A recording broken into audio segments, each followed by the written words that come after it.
As California continues to invest in programs and policies to mitigate climate change, the expectations of California rangelands to contribute to ecosystem services such as watershed health and carbon sequestration has increased greatly. Soil management activities have been encouraged and incentivized through programs to maximize the mitigation potential of each acre of rangeland. Point Blue Conservation Science, in partnership with local community ranchers, RCDs, and NRCS, are studying the efficacy of some of the management activities implemented through California's Healthy Soils program on soil health, forage health and production, and plant communities. Hello everyone, my name is Corey Shake. I'm a senior partner biologist in Yolo County, California, and I'm standing here on Yolo Land and Cattle Company's home ranch, which is owned and operated by the Stone family and is situated in the oak savannas and grasslands between the Sacramento Valley and the Coast Ranges. I'm here to talk about a project where Yolo Land and Cattle Company partnered with the Yolo County Resource Conservation District to implement the compost on rangelands practice for the Healthy Soils program. My role on this project was to monitor the impacts of this practice on the soil, the plant species, and the feed available for cattle, which I'll refer to as forage production. As the program required, green waste compost was spread in the early fall in 3 consecutive years, each time at a rate of 5 dry tons per acre. It was spread over 50 total acres in 3 different grazing units. To have a baseline for comparison, we collected this information 1 year before spreading any compost and then after each compost spreading event. Inside each plot, we measured soil health conditions like the amount of carbon in the soil and metrics of soil compaction. We also measured coverage of different plant species and forage production inside grazing exclosures. To have a baseline for comparison, we collected this information 1 year before spreading any compost and then after each compost spreading event. Thus far, there are only slight indications of impacts from the compost. Soil organic carbon appears to be increasing in the top 4 inches of soil, and some of our data show that there's less compaction there as well. So far, there are no clear signs that this practice is favoring one group of plant species over another, and the good news is that invasive plants like Medusa head and goat grass are not doing any better in areas where compost was spread. Forage production, on the other hand, responded opposite of what was expected, where we saw slight losses in feed available in compost application areas relative to areas where no compost was applied. We are excited to see what our 3rd and final year of observations will tell us after 3 cumulative years of compost applications, and we hope to see stronger responses in soil health as well as continued neutral response from plant species composition and especially gains in available feed for cattle. Good morning. I'm Alicia Herrera. I'm a partner biologist with Point Blue Conservation Science, and this morning I'm filming from the Ross Ranch Carbon Sequestration Demonstration Site in Shasta County. The ranch belongs to the McConnell Foundation, and I've been working with them since 2017 to help design and implement healthy soil practices and a compost application study under the CDFA Healthy Soils program. We were interested in the influence of compost, perennial grass seeding, and a combination of compost and seeding on soil health and forage production. We used compost tested at a carbon to nitrogen ratio between 20 and 26 and applied compost at a rate of 5 dry tons per acre. The compost was applied annually at this rate for the compost-only treatment and the compost and seed combination treatment. On the plots that were seeded, we used a mix of perennial grasses drill seeded at a rate of 25 pounds per acre. The seeded plots were not grazed for 1 season to allow the roots to establish.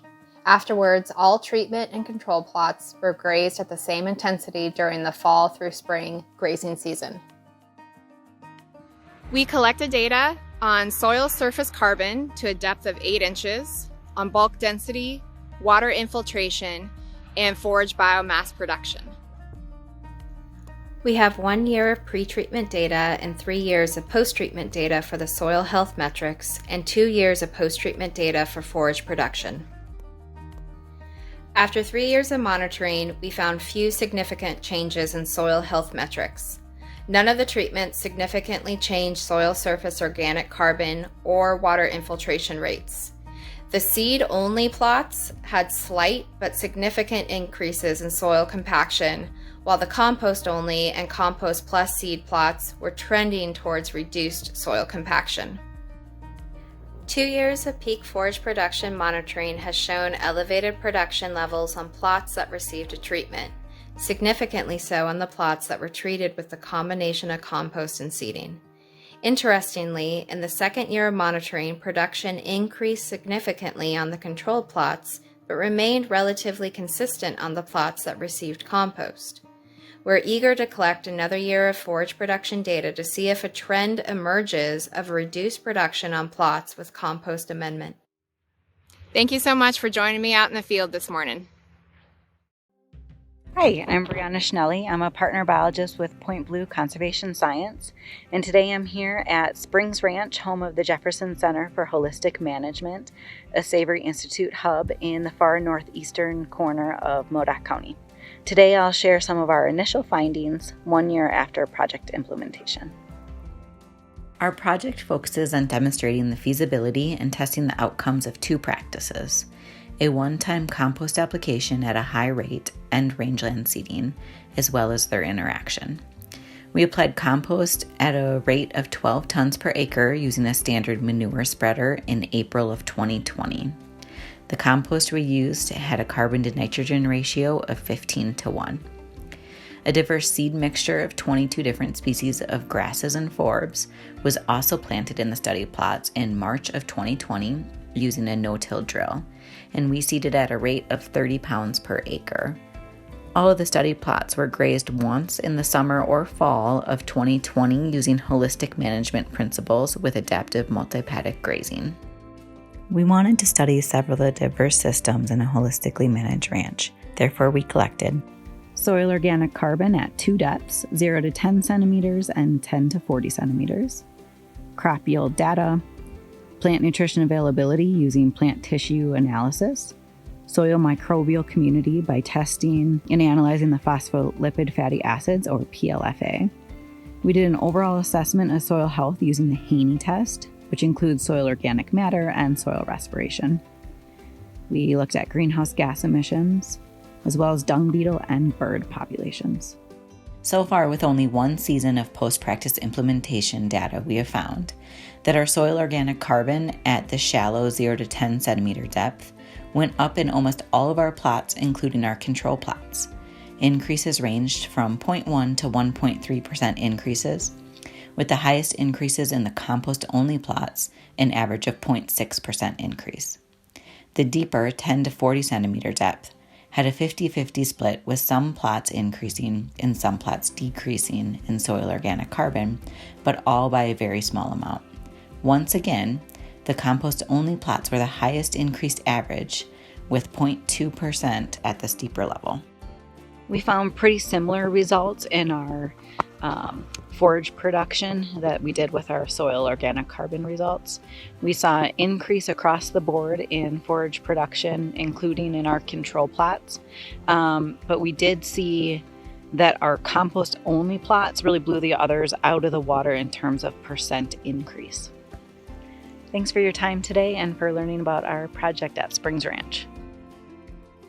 On the Healthy Soils Program demonstration sites we are monitoring, initial results suggest that changes in soil health metrics and forage production are slight or not apparent within the first 2 to 3 years of a light compost application. It may take longer to detect changes, or this could be an indication that there may be a threshold application rate needed to improve soil health and boost forage production. Indeed, on the one demonstration site using a one-time high rate of compost application, soil health and forage production improvements were detected within 1 year post-treatment.